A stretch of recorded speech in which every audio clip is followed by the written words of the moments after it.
अस्सलाम वालेकुम व्यूअर्स, उम्मीद है आप सब खैरियत से होंगे। आज हम इसम सिफ्त की किस्में पढ़ रहे हैं। किस्में सिफ्त की कौन कौन सी किस्में हैं।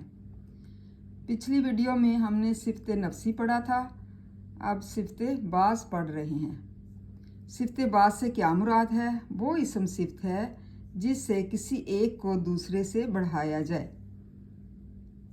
मिसाल के तौर पर इससे ऊंचा नेकतर, मतलब मुकाबला करके बढ़ाया जाए तो उसको क्या कहेंगे? सिफ्त बास। मतलब एक इंसान का दूसरे से जब मुकाबला किया जाता है तो उसे क्या कहते हैं? सिफ्त बास।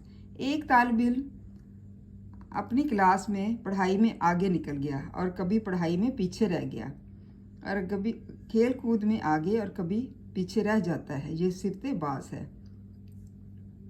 मतलब एक तालिब इल्म कभी होता है कि बहुत अच्छे नंबर ले लेता है और दूसरे बच्चों से या दूसरे स्टूडेंट से आगे निकल जाता है, दूसरे तालिब इल्मों से आगे चला जाता है, और कभी पढ़ाई में पीछे रह जाता है। इसी तरह वो खेल की कूद के मुकाबले में भी करता है, कभी तो फर्स्ट पोजीशन ले लेता है और कभी इसके कोई पोजीशन नहीं आती और पीछे रह जाता है। तो ये सिफ्त बास है। मिसाल के तौर पर आमिर नेक लड़का है, ये सिफ्त नफ्सी है। आमिर बास लड़कों में अच्छा और बास में कम है, तो ये सिफ्त बास है। मतलब आमिर नेक लड़का है, ये पिछली हमने वीडियो में पढ़ा था कि ये सिफ्त नफ्सी है। आमिर बास लड़कों में अच्छा है और बास में कम है, तो ये सिफ्त बास है।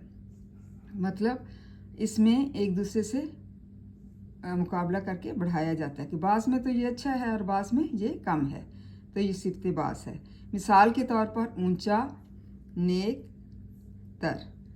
ऊंचा मतलब बास में ऊंचा है और नेक तर है। उम्मीद है आपको इस सिफ्त बास की समझ आ गई होगी कि जो मुकाबले के साथ एक दूसरे से बढ़ाया जाए तो उसको क्या कहते हैं? सिफ्त बास।